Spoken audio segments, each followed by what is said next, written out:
Okay बच्चों, हम लोग ने क्लास अब जस्ट यहाँ से स्टार्ट की है और इस क्लास में हम लोग पढ़ने जा रहे हैं मैट्रिसेस और डिटर्मिनेंट से रिलेटेड क्वेश्चन जो आपकी एनसीईआरटी पार्ट 1 क्लास 12 में दिए गए हैं। तो let's start with the NCERT. अगर आप एनसीईआरटी में आएंगे तो this is NCERT page number 130। तो एनसीईआरटी पेज नंबर 130 पे बच्चों आप जैसे ही आएंगे तो आपको यहाँ पे कुछ क्वेश्चंस दिखाई देंगे। जैसे आपके पास एक एग्जांपल है, एग्जांपल 25।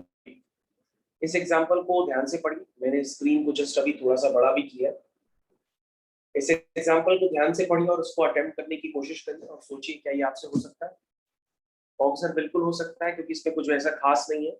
और वैसे तो ये सब प्रॉपर्टी होती है, ये प्रॉपर्टी सभी बच्चे जानते होंगे कि ए बी का जो होल इनवर्स होता है वो होता है बी इनवर्स इंटू ए इनवर्स। ये प्रॉपर्टी सभी बच्चों को पता है। लेकिन बच्चों यहाँ पे ये जो प्रॉपर्टी है ये 2x2 मैट्रिक्स में आपको वेरीफाई करनी है। ठीक है, तो वेरीफाई करने के लिए सबसे पहले आप क्या करेंगे, आप पहले एक मैट्रिक्स निकालेंगे ए बी। क्या निकालेंगे? ए बी। ए बी कैसे बनेगी? जब हम ए और बी को आपस में मल्टीप्लाई करेंगे। तो बच्चों जब आप ए और बी को आपस में मल्टीप्लाई करेंगे, मल्टीप्लाई हालांकि आपको आता होगा करना, और नहीं भी आता है तो आप मेरे को बता दीजिएगा, मैं आपको मल्टीप्लाई करना एक बार सिखा देता हूँ। कि जैसे आपके पास दो मैट्रिक्स दिए हैं ए और बी, अगर आप उनको मल्टीप्लाई करते हैं तो देखिए बच्चों मल्टीप्लाई कई बच्चे अब भूल गए हैं क्योंकि जैसे जैसे बोर्ड एग्जाम दूर जाते जा रहे हैं हम लोग चीजें भूलते चले जाएंगे। 2 3 1 -4, दिस इज 1 -2 -1 3। तो बच्चों मल्टीप्लिकेशन काफी आसान होता है। देखिए जिन बच्चों को बिल्कुल मल्टीप्लिकेशन नहीं आता तो वो मेरी स्क्रीन पे एक बार ध्यान से देख ले। पहले आप लिखेंगे 2 into 1, यानी कि पहली मैट्रिक्स की पहली रो को फिक्स कर दीजिए और दूसरी मैट्रिक्स की दूसरी कॉलम के एलिमेंट से मल्टीप्लाई करते जाइए। तो 2 into 1 प्लस 3 into -1, ये हो गया आपका फर्स्ट एलिमेंट। ठीक है, फिर आप क्या लिखेंगे? 2 into -2 प्लस 3 into 3। ठीक है, फिर आप पहली मैट्रिक्स के सेकेंड रो को ले लीजिए तो क्या आएगा? 1 into 1, ठीक है, प्लस -4 into -1, दैट इज 4। फिर आप लेंगे 1 into -2, that is -2, -4 into 3, this is -12। तो बच्चों अगर आप ध्यान से देखें तो आपके पास फाइनली मल्टीप्लाई करने पर ये मैट्रिक्स निकल करके आ रही है। आप जरा इस बात को ध्यान दें, या आपकी आ भी रही है कि नहीं आ रही है, कि कुछ गलती हो गई है। जरा इस बात को ध्यान दीजिएगा कि मल्टीप्लाई करने पर फाइनल मैट्रिक्स आपकी क्या आ रही है। तो बच्चों एक बार इसको चेक कर लीजिएगा क्या आ रही है। 3 3 या 9, 9 - 4 कितना हुआ? 5। और उसके बाद क्या हुआ? 4 + 1 हुआ 5, और ये हुआ -40। तो देखो बच्चों जो मैंने मल्टीप्लाई किया एज इट इज वही मैट्रिक्स आ गई है, और वही मैट्रिक्स आपको गिवन भी है। आप कॉपी पे भी मल्टीप्लाई करते रहिएगा। ओके बच्चों, अब हमको क्या चाहिए? ए बी का मल्टीप्लिकेशन चाहिए था प्रूफ करने के लिए। हम ए बी का मल्टीप्लिकेशन निकाल चुके हैं। अब किसी भी मैट्रिक्स का जो इनवर्स होता है वो होता है 1 अपॉन उसका मॉड इनटू एडजॉइंट। तो बच्चों आपको पता होगा किसी भी मैट्रिक्स का जो मॉड होता है वो क्या होता है, उसको आपको यूज करना होगा। ये देखिए ए बी का whole inverse is equal to, ये बात आपको पता होनी चाहिए, 1 upon mod A B into adjoint of A B. A B का मॉडुलस यानी कि आप ए बी मैट्रिक्स जो आपने बनाई है उसका आप डिटर्मिनेंट ले लीजिए।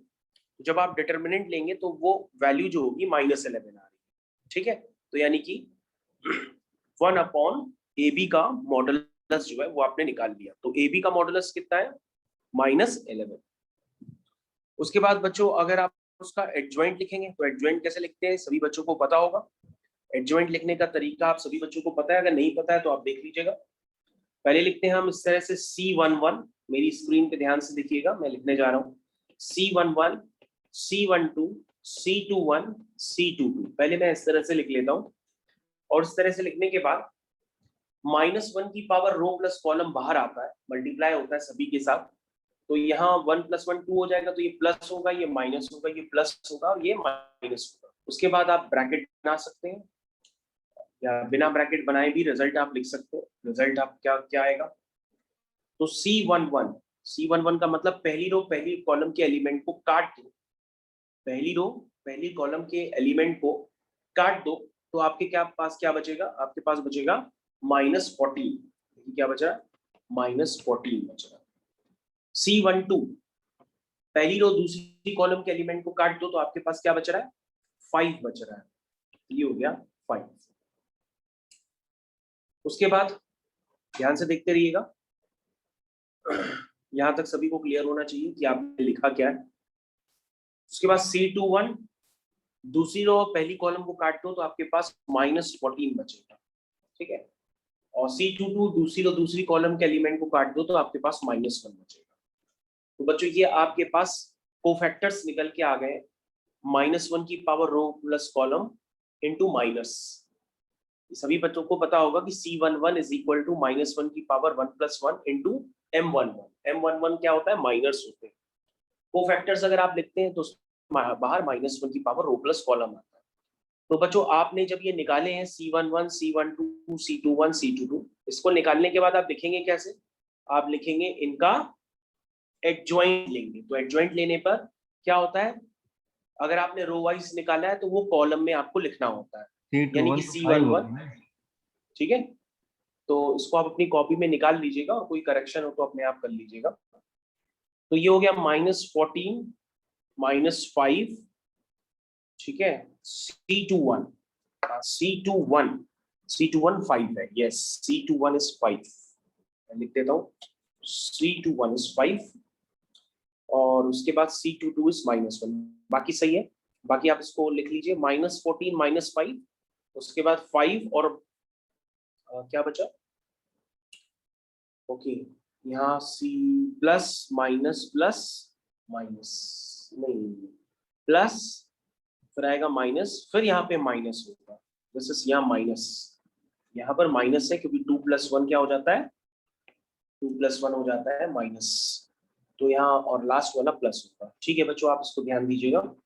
अब आप इनको अरेंज कर लीजिए, इसका एडजॉइंट लिख लीजिए। एडजॉइंट लिखने के बाद जो है आपके पास यही मैट्रिक्स आएगी, आप चेक करो जरा, ये आएगी -14 -5 एंड -5 और -1, यही आ रही है जो आप चेक कर लो, ये आपका एडजॉइंट ऑफ ए बी लिखा हुआ है, ठीक है। और जो बाहर माइनस था उसका मन आपको अंदर मल्टीप्लाई करना चाहो या ना करना चाहो, उसको इस तरह से लिख सकते हैं। तो बच्चों इस तरह से आपने ए बी का होल इनवर्स तो निकाल लिया, आपकी कॉपी में निकाल के आपने वेरीफाई भी कर लिया होगा। अब बच्चों को क्या चाहिए, हमको चाहिए बी इनवर्स इंटू ए इनवर्स। तो पहले बच्चों बी इनवर्स कैसे निकालेंगे, ए इनवर्स कैसे निकालेंगे, ये तो अब आपको आइडिया, बहुत छोटा सा काम है।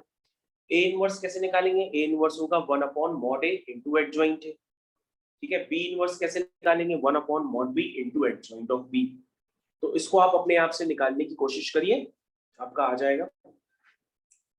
तो सभी बच्चे इसको निकालें, ए इनवर्स क्या होगा, 1/mod A into adjoint A. Adjoint आपको लिखना भी सर सिखाया है, जिस तरह से आपने ए बी का एडजॉइंट लिखा उसी तरीके से आप ए का भी एडजॉइंट लिखेंगे। बच्चों जब आप ऐसा करेंगे तो आपके पास बी इनवर्स ए इनवर्स कुछ इस तरह से निकल करके आ रहा है। आप अपनी कॉपी में चेक कर लो एक बार जरा, आ भी रहा है कि नहीं आ रहा। फिर इनको आपस में मल्टीप्लाई कर लो, जब आप मल्टीप्लाई करोगे तो बच्चों ये वही आ जाएगा जो आपका ओरिजिनली ए बी का होल इनवर्स था। तो बच्चों अगर आप स्टेप्स कर रहे होंगे, प्रॉपर वर्किंग कर रहे होंगे तो आपको बिल्कुल समझ में आएगा। और वैसे ये प्रॉपर्टी होती है कि ए बी का whole inverse is equal to B inverse into A inverse. इसको आप याद रख लें तो काफी अच्छा काम रहेगा।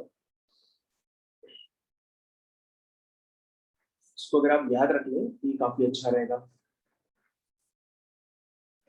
ठीक है बच्चों, आप लोग ने क्वेश्चन नंबर 25 इतनी देर में सॉल्व कर लिया होगा आराम से। क्वेश्चन नंबर 25 आपने बहुत देर तक सॉल्व कर लिया होगा। अब बच्चों हम लोग ये जो क्वेश्चन यानी कि एग्जाम्पल 26 है उसकी तरफ बढ़ते हैं। एग्जाम्पल 26 आपकी तरफ है, जरा ध्यान दीजिएगा और कैलकुलेशन जरूर करिएगा अपने साथ, वरना आप कर नहीं पाएंगे एग्जाम में भी।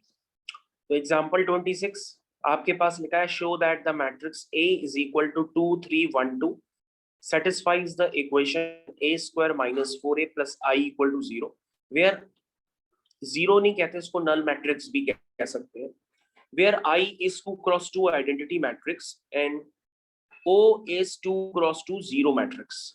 Using this find the A inverse. तो बच्चों कई बच्चे क्या करते हैं, वो पहले इसको गलत वे से अप्लाई करते हैं। पहले आपको ये प्रूफ करना है a square minus 4a plus I equal to 0, यानी जब आप इसको नल मैट्रिक्स प्रूव कर लेंगे इस एक्सप्रेशन को, उसके बाद बच्चों इसी एक्सप्रेशन को यूज करके आपको ए इनवर्स निकालना होता है। ध्यान दीजिएगा बच्चों, मैं कह रहा हूं आपको इसी एक्सप्रेशन को यूज करके आपको ए इनवर्स निकालना होता है। लेकिन कई बच्चे क्या करते हैं, ए इनवर्स सिर्फ मैट्रिक्स से ही निकाल करके रख देते हैं, तो उनका क्वेश्चन गलत हो जाता है। वो कहते हैं A inverse is equal to 1/mod into adjoint. इसको यूज करके आपको ए इनवर्स नहीं निकालना है, क्योंकि कई सारे बच्चों की कॉपीज में इसी तरह से निकला रहता है ए इनवर्स। तो बच्चों यदि आपको इक्वेशन गिवन हो, तो जब इक्वेशन गिवन होगी तो उस केस में आप इक्वेशन को यूज करके ही ए इनवर्स निकालेंगे। तो सभी बच्चों को मेरी आवाज आ रही होगी। तो बच्चों आप इक्वेशन को यूज करके ही ए इनवर्स निकालेंगे। मेरे ख्याल से सबको आवाज आ रही है। इक्वेशन को यूज करके ही सभी लोग ए इनवर्स निकालेंगे। अब बच्चों हम लोग को प्रूफ करना है a square minus 4a plus I equal to 0। तो बच्चों ये तो आप समझते हैं कि ए स्क्वायर क्या होगा, ए स्क्वायर होगा ए इंटू ए, और मल्टीप्लाई करना मैंने अभी आपको जस्ट सिखाया। तो ए स्क्वायर माइनस 4a प्लस आई, तो आई क्या होगी बच्चों, आइडेंटिटी मैट्रिक्स 2 क्रॉस 2 की आप लिखना जानते हैं। इन सबको अपना ऐड सब्ट्रैक्ट कर लीजिए, तो बच्चों ये एक नल मैट्रिक्स निकल करके आएगा। तो यहाँ तक तो बेहद आसान काम है, लेकिन इसके आगे वाले काम में थोड़ा सा आप स्टेप्स मिस करते हैं, उसको आप ध्यान से देख लीजिएगा। सबसे पहले आपको जो इक्वेशन यूज करनी है आप उसको लिखिए। This is A square minus 4a plus I equal to null matrix. ठीक है, ए स्क्वायर को बच्चों लिखता है ए इंटू ए। ध्यान से देखिए एक स्टेप कैसे लिखा जाता है। ए स्क्वायर को लिख दीजिए ए इंटू ए, ठीक है, माइनस 4a, और जो आई है उसको आप उधर ले जाकर के माइनस आई लिख दीजिए। ये सारे स्टेप्स कॉमन होते हैं हर क्वेश्चन के लिए। उसके बाद बच्चों देखिए आप ये बिना लिखे ही कर देते हैं, लेकिन ये आपको लिखना पड़ता है कि आप पोस्ट मल्टीप्लाई कर रहे हैं किसका, ए इनवर्स का। पोस्ट का मतलब होता है बच्चों बाद में। अगर ए इनवर्स आप यहां से मल्टीप्लाई करेंगे तो उसको करेंगे प्री मल्टीप्लाई। हम प्री मल्टीप्लाई नहीं कर रहे हैं, हम उसको पोस्ट मल्टीप्लाई कर रहे हैं। पोस्ट का मतलब होता है a into A inverse, like this. हमने ए इनवर्स इंटू ए नहीं कर रहे हैं, हालांकि रिजल्ट सेम आता है, लेकिन आपको यहाँ पर ऐसा एग्जाम में लिखना भी पड़ता है कि आप पोस्ट मल्टीप्लाई कर रहे हैं ए इनवर्स का। तो बच्चों देखो पोस्ट मल्टीप्लाई कर रहे हैं तभी वो हर टर्म में बाद में नजर आ रहा है, अगर आप ध्यान से देखें तो। और बच्चों ये सभी बच्चे जानते हैं कि ए इंटू ए इनवर्स क्या होता है, आई होता है। ठीक है, ए इंटू ए इनवर्स क्या होता है, आई होता है। और किसी भी मैट्रिक्स को अगर हम आइडेंटिटी मैट्रिक्स से मल्टीप्लाई करते हैं तो ये प्रॉपर्टी से इटसेल्फ वही मैट्रिक्स आ जाएगी, यानी आई इंटू ए इनवर्स ये हो जाएगा। अब बच्चों अगर आप ध्यान से देखें तो आपके पास ये इक्वेशन बनी है, और इस इक्वेशन में ए इनवर्स अपीयर हो गया। जब ए इनवर्स यहाँ से अपीयर हो गया तो आप ए इनवर्स बहुत आराम से निकाल सकते हैं। उसके लिए पहले आप ए इनवर्स को सेपरेट कर लीजिए। ए इनवर्स आपका आएगा 4i माइनस ए, वैल्यूज यहाँ पुट कर लीजिए और आपका आंसर ए इनवर्स निकल करके आ जाएगा। मेरे ख्याल से सभी बच्चों को समझ में आ गया होगा कि किस तरह से क्वेश्चंस किए जाए। ठीक है, तो बच्चों आपकी स्क्रीन पे एक्सरसाइज 4.5 का क्वेश्चन नंबर 13 है। इस 13 क्वेश्चन को सभी बच्चे यहाँ पर अटेम्प्ट करें, और जिस मेथड से अभी मैंने आपको एक क्वेश्चन बताया था उसी मेथड से आप इसको सॉल्व करिए।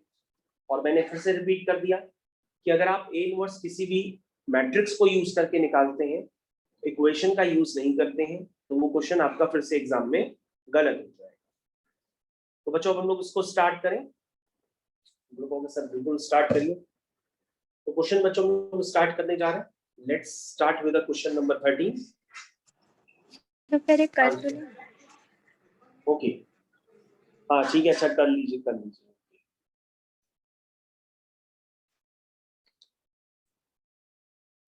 तो बच्चों सबसे पहले आपको प्रूफ करना है a square minus 5a plus 7i equal to 0।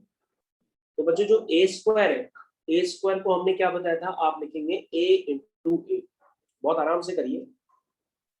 और बच्चों ये आपका ए है 3 1 माइनस 1 2, और दूसरा भी है 3 1 माइनस 1 और 2। ठीक है बच्चों, ये हो गया ए स्क्वायर इंटू ए। अब क्या करिए बच्चों, इसको मल्टीप्लाई करिए। मल्टीप्लाई करने में अगर कोई प्रॉब्लम है तो भाई बताइए। किसी का रिजल्ट मल्टीप्लाई करने पर आ चुका हो तो हमको बता सकता है। तो ये आएगा 3। Okay good. तो 3 इंटू 3 कितना हुआ, 9। फिर 1 इंटू -1 -1, फिर ये हुआ Plus 3 two into 1 हो गया 3, 1 into 2 हो गया 2, ठीक है ये आया। उसके बाद -1 into 3 -3, 2 into -1 -2, उसके बाद -1 into 1 -1, 2 into 2 ये 4। तो यहाँ तक बच्चों को स्टेप्स क्लियर होंगे। ए स्क्वायर जिनको मल्टीप्लाई करने में अभी भी समस्या है वो अपनी समस्या को हल कर ले। ये बच्चों आ गया ए स्क्वायर इंटू ए। अब बच्चों को क्या करना है, हमें प्रूफ करना है a square -5a plus 7i। इसको बच्चों प्रूफ करना है कि एक नल मैट्रिक्स के बराबर है। तो बच्चों यहाँ पर देखिए कई सारे बच्चों के स्टेप्स गलत होते हैं, वो पहले ही इसको नल मैट्रिक्स लिख देते हैं। आपको उससे पहले ही नल मैट्रिक्स नहीं लिखना है, नल मैट्रिक्स तो आपको प्रूफ करना है। देखो उसमें लिखा है शो दैट, मतलब प्रूफ। तो ए स्क्वायर की वैल्यू क्या है बच्चों, ए स्क्वायर की वैल्यू है अभी आपने निकाली 8 5 -5 3, ये बच्चों ए स्क्वायर की वैल्यू है। -5a, ए आपका क्या है 3 1 -1 2 plus 7i, 7i, i is identity matrix. तो आइडेंटिटी मैट्रिक्स आप सभी लोग लिखना जानते हैं कि डायगोनल में 1 1 होते हैं इस तरह से। तो बच्चों ये तो हम मान के चल रहे हैं, जब आप इसको करेंगे तो ये 100% क्या आएगा 0 0 0 0 आ जाएगा। वृंदा से पूछ लेते, वृंदा आ गया तुम्हारा 0 0 0। दिस इज का, तो बच्चों ये आ गया आपकी स्क्रीन पे आ चुका है, this is the null matrix. तो ये बच्चों नल मैट्रिक्स आ गया है। तो बच्चों आगे का स्टेप आप सभी लोग जानते हैं, this is A square -5a plus 7i equal to 0, null matrix. उसके बाद बच्चों मैंने बताया था कि आप ए स्क्वायर को लिखेंगे a इंटू ए -5a, और जो 7i है उसको उधर ले जाके -7i लिख दीजिए। This is a very proper steps. उसके बाद मैंने आपको बताया था ये जरूर लिखना होता है एग्जाम में कि आप पोस्ट मल्टीप्लाइंग कर रहे हैं, पोस्ट मल्टीप्लाइंग कर रहे हैं किससे, बाय ए इनवर्स।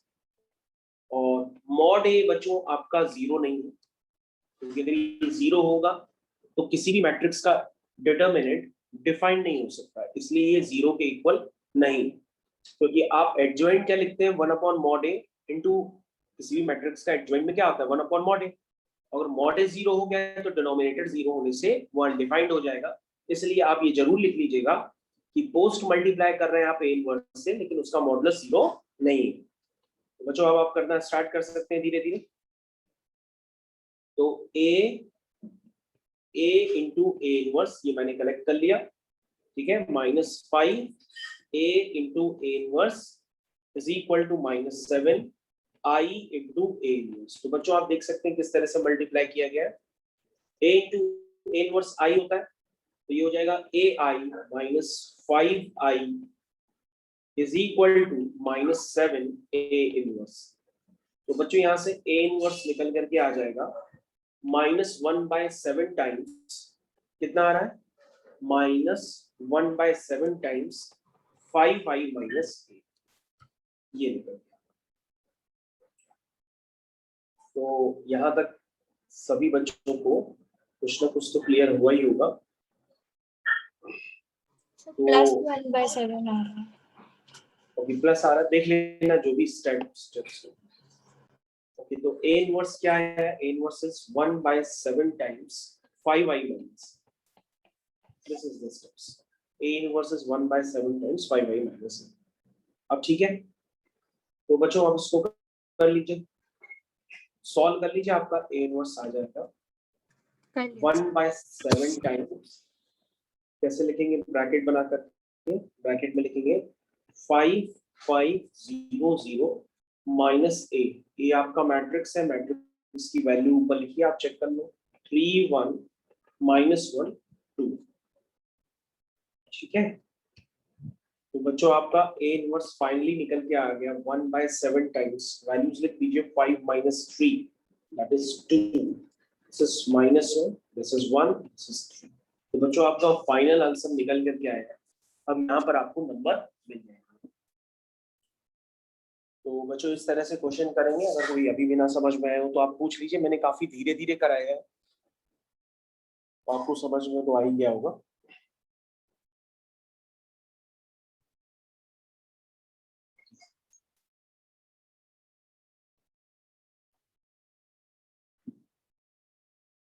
तो बच्चों ये जो आपकी स्क्रीन में क्वेश्चन है, this is the question of NCERT exercise 4.5 question number 15। इसमें प्रूफ करना था a cube minus 6a² plus 5a plus 11i equal to 0 या नल मैट्रिक्स। प्रूफ करने का कंसेप्ट बिल्कुल बच्चों एकदम सेम है, जैसे आपने क्वाड्रेटिक के लिए किया था वैसे आपको क्यूबिक के लिए करना है। बस आप ए क्यूब को लिखेंगे a × a और आप ये जरूर लिख लीजिएगा कि आपने पोस्ट मल्टीप्लाई किया है ए इनवर्स का। ये अपने हाथों से आप लिख लीजिएगा, पोस्ट मल्टीप्लाइंग, ये स्टेप लिखना बहुत जरूरी होता है, of A inverse and mod A not equal to 0। ये स्टेप काफी इंपॉर्टेंट होता है लिखना। तो उसको आपने कर लिया, a इंटू इनवर्स आई कर लिया, आपके पास a इनवर्स आ गया। a इनवर्स की वैल्यू आपने निकाल करके कर दी है। क्वेश्चन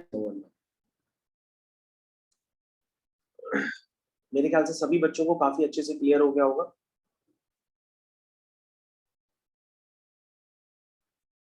ओके बच्चों, तो अब हम लोग आ गए हैं एनसीईआरटी के पेज नंबर 134 पे। Page number 134 is the beginning of miscellaneous. तो बच्चों आपके पास दिस इज द एग्जांपल 28। सभी बच्चे एग्जांपल 28 की तरफ ध्यान दें जो आपकी स्क्रीन पे लिखा हुआ है। इसमें लिखा है solve the following system of equation by matrix method, ऐसे लिखा हुआ।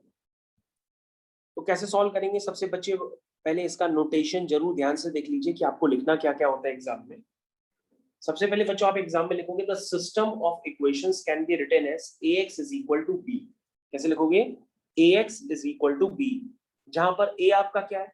कोफिशिएंट्स है, 3 - 2 3, यानी 3 इक्वेशन से बना जो मैट्रिक्स है वो आपका a, x आपका xyz है, b आपका कांस्टेंट है 814। इतना लिखने के बाद बच्चों आप मॉडुलस ऑफ a निकालेंगे और आप यहाँ पर पाएंगे कि मॉडुलस ऑफ a जो नॉट इक्वल टू 0 आना चाहिए। मॉडुलस ऑफ a क्या होता है बच्चों? वो नॉट इक्वल टू 0 आना चाहिए। आपके पास यही वाला केस एग्जाम में बार बार आता रहेगा। और अगर बच्चों इसका आपको बिल्कुल आइडिया नहीं है तो आप ऐसे भी समझ सकते हो, कंसिस्टेंट सिस्टम। कंसिस्टेंट का मतलब होता है कि किसी भी तरह का सॉल्यूशन एग्जिस्ट करे, चाहे वो सॉल्यूशन यूनिक सॉल्यूशन हो, चाहे वो सॉल्यूशन इनफाइनाइटली मेनी सॉल्यूशन हो।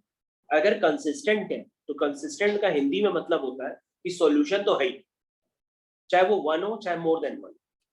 तो a system of equation is said to be consistent if the solution one और मोर एग्जिस्ट। और इनकंसिस्टेंट सिस्टम में किसी भी तरह का कोई सॉल्यूशन एग्जिस्ट नहीं करता है, उसको हम लोग कहते हैं इनकंसिस्टेंट सिस्टम। तो आपका जो सिस्टम है, आपके पास जो एग्जाम में क्वेश्चन आएंगे वो कंसिस्टेंट वाले आएंगे, इनकंसिस्टेंट नहीं आते एग्जाम में। ठीक है बच्चों, ये बात समझ गए? तो बच्चों हम आपने को बता चुके हैं कि आपका सिस्टम जो होगा एग्जाम में कंसिस्टेंट होगा। कंसिस्टेंट का मतलब क्या हुआ कि आपका जो मॉडुलस है वो नॉट इक्वल टू 0 ही वाला केस होगा आपके पास हर बार एग्जाम, यही आपके सिलेबस में।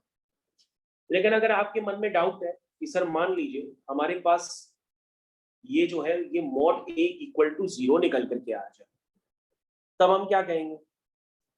अगर मॉड a इक्वल टू 0 निकल के आ जाए तब हम क्या कहेंगे? तो बच्चों उस केस में हम adjoint of a into b को कैलकुलेट करते हैं। ध्यान से देखिएगा, अगर आप इसके आगे की जानकारी चाहते हैं कि सर मान लीजिए हमारा सिस्टम जो है उसमें mod of a not equal to 0 होता है, वो तो समझ गए, लेकिन मान लीजिए इक्वल टू 0 आ जाए तो उस केस में हम करते क्या है वैसे? तो उसके केस में बच्चों adjoint of a into b को कैलकुलेट करते हैं।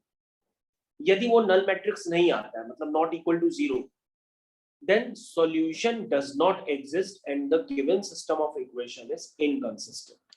आपका काम खत्म हो गया, यही आपको करना ही नहीं है कुछ, आप सीधा बता दोगे कि adjoint of a into B not equal to 0 है, मतलब वो नल मैट्रिक्स के इक्वल नहीं है। तो इसका मतलब आपका जो सॉल्यूशन है वो कैसा होगा? इनकंसिस्टेंट, मतलब एग्जिस्ट ही नहीं करेगा।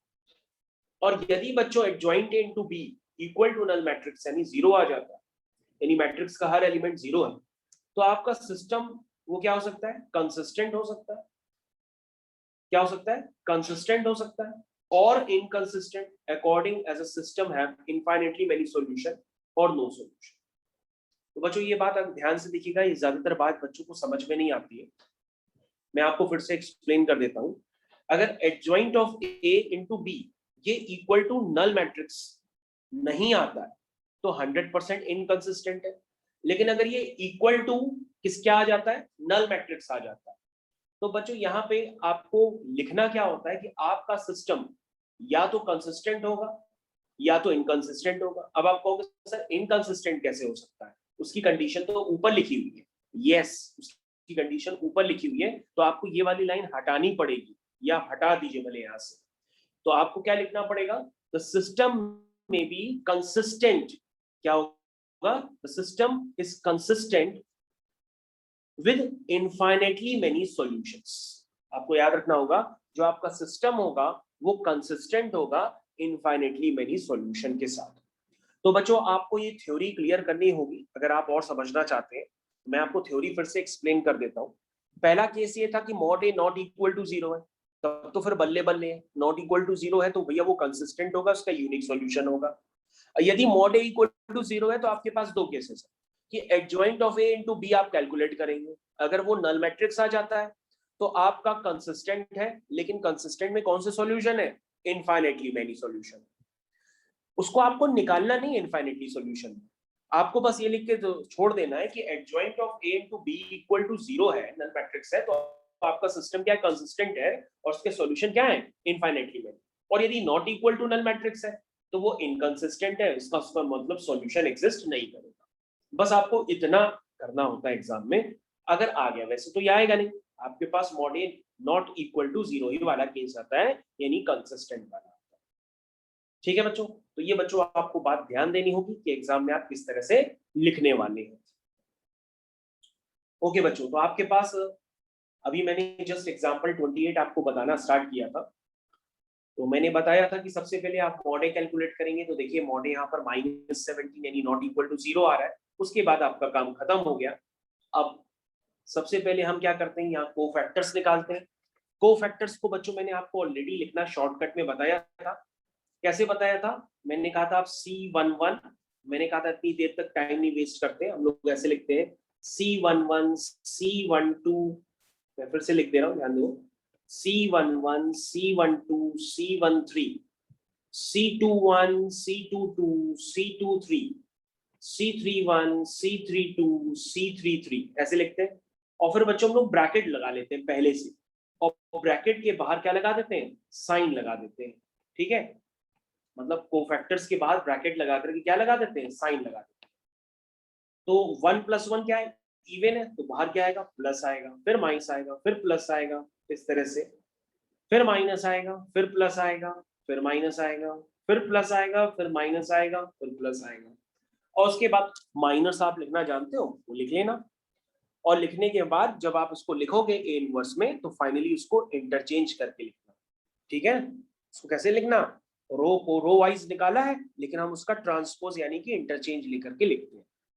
तो -1 -8 -10, ठीक है, आपने निकाला हॉरिजॉन्टल वाइज है, लेकिन आप लिखेंगे कैसे, कॉलम वाइज लिखेंगे, क्योंकि उसका ट्रांसपोज लेकर के लिखना होता है। ये बात आपको पता होगी पहले से भी। तो बच्चों आपने ए इनवर्स आपने निकाल लिया, ए इनवर्स निकालने के बाद आपको लिखना होता है एक्स। एक्स क्या होता है, A inverse into B. A inverse क्या होता है, 1/mod a into adjoint A, B आपका ये है, और एक्स क्या है बच्चों, एक्स वाई जेड है। अब -17 हर एलिमेंट के साथ मल्टीप्लाई कर देंगे तो आपका आंसर 1 2 3 निकल करके आ जाएगा। क्रॉस चेक करने के लिए आप किसी भी ओरिजिनल इक्वेशन में 1 2 3 डाल के देखेंगे तो उसको सेटिस्फाई भी करेगा। और बच्चों ये मैट्रिक्स का मल्टीप्लिकेशन ज्यादातर लोग कंफ्यूज रहते हैं कि सर इस वाली मैट्रिक्स का मल्टीप्लिकेशन किस तरह से होगा। तो बच्चों अगर आप ध्यान से देखें, जो पहली मैट्रिक्स है वो 3 क्रॉस 3, ठीक है, और जो दूसरी मैट्रिक्स है जिसमें एक कॉलम नजर आ रही है, 3 रो नजर आ रही है, तो 3 × 1। तो बच्चों पहली मैट्रिक्स का यदि कॉलम दूसरी मैट्रिक्स के रो के बराबर है, देखिए पहली मैट्रिक्स का कॉलम क्या है 3, दूसरी मैट्रिक्स का रो क्या है 3, अगर पहली मैट्रिक्स का कॉलम दूसरी मैट्रिक्स के रो के बराबर है तो यहाँ तो बराबर है, तो वो मल्टीप्लिकेशन पॉसिबल है। तो ऐसा मल्टीप्लिकेशन आपका होगा, और जैसे सिखाया था बिल्कुल वैसे ही होगा। तो अब आप इसको चेक कर लिया, आपका पूरा आंसर आएगा। इस तरह से इसकी थ्योरी एग्जिस्ट करती है। और ये क्वेश्चन जो है एग्जाम में ज्यादातर आते हैं। ज्यादातर क्या मतलब, आप जितने भी पेपर्स उठाएंगे आपको हर पेपर में ये मिलेगा क्वेश्चन। ठीक है, तो आई थिंक इस क्वेश्चन को करने का नजरिया आप समझ गए होंगे। और कोफैक्टर्स लिखने का तरीका बच्चों मैं आपको एक बार फिर से बता देता हूँ। आप ऐसे लिखा करो C11, C12, C13, C21, C22, C23, C31, C32, C33, ऐसे लिखा करो। और फिर ऐसे इक्वल के साइन फटाफट लगाया करो। ठीक है, फिर ऐसे ब्रैकेट बनाया करो तेजी से, बहुत जल्दी जल्दी काम करना होता है वरना कोफैक्टर्स निकालने में लोगों का समय बीत जाता है। फिर plus minus plus minus plus minus plus minus plus minus plus minus, इस तरह से करते चले जाओ। अब आपने लिखते चले जाओ, रो वाइज निकालते जाओ, कॉलम वाइज लिखते चले जाना। ठीक है बच्चों, समझ गए? तो मेरे ख्याल से सभी बच्चों को समझ में आ गया होगा।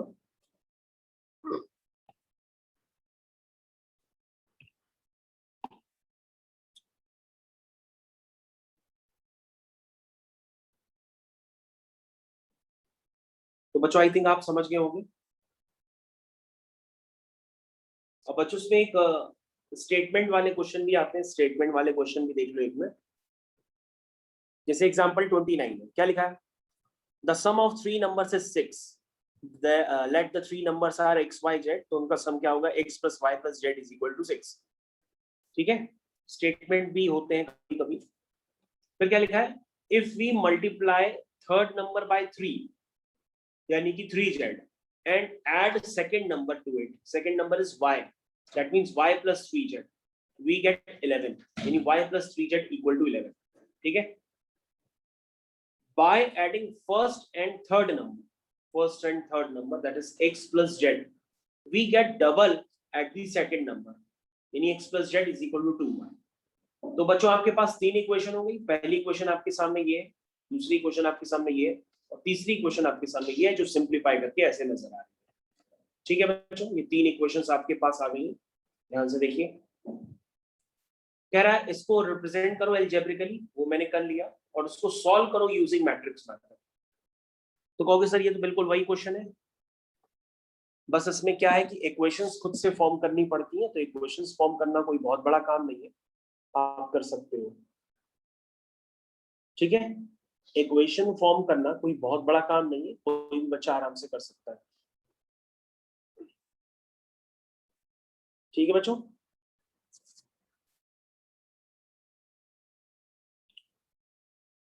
तो बच्चों अगर आप कहो तो हम एक क्वेश्चन आपको दें करने के लिए, करना चाहते हैं कोई एक क्वेश्चन इसमें से? इस क्वेश्चन को करने के लिए आपकी स्पीड बहुत अच्छी होनी चाहिए। जिन लोगों की स्पीड काफी अच्छी होगी तो उनको यहाँ पे सीधे सीधे 5 नंबर मिल जाते हैं, जिसमें 5 मार्कर क्वेश्चन। पहले ये 6 नंबर में होता है, पहले ये 6 नंबर में था क्वेश्चन, अभी 6 नंबर में नहीं है, ये 5 नंबर में क्वेश्चन है। तो 5 मार्क्स में क्वेश्चन जो होगा वो आपके पास 13 टाइप का या 14 टाइप का या 12 टाइप का, इस टाइप का क्वेश्चन एग्जाम में हो सकता है। तो अगर आप करना चाहो तो एक क्वेश्चन कहो तो मैं आपको दे दूं, आप लोग को यस बोलना पड़ेगा, यस बोलो तो हम दें क्वेश्चन। देना है क्वेश्चन? कोई बोलता ही नहीं, सब लोग अपने में मगन, ऐसी लागी लगन मीरा हो गई मगन। तो क्वेश्चन दें कि ना दें? करने का मन है? क्यों भाई बच्चों, बच्चों की आवाज ही नहीं आ रही है।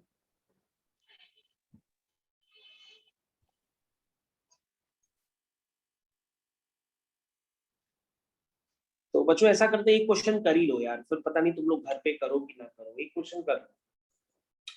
तो क्वेश्चन नंबर इज 13, सभी बच्चे जो है क्वेश्चन नंबर 13 अपनी कॉपी में करें और बिल्कुल ईमानदारी के साथ करें। मैं सिर्फ इसका आंसर लिखूंगा और आंसर आप टैली कर लीजिएगा। सभी बच्चे अपनी कॉपी खोलें, क्वेश्चन नंबर 13 आपकी स्क्रीन पे है, करना स्टार्ट कर दीजिए। चलो बेटा, हिमांशु करो, कृष्णा, निखिल, सारांश, श्रेष्ठ, वेदांत, वृंदा, करना स्टार्ट करो।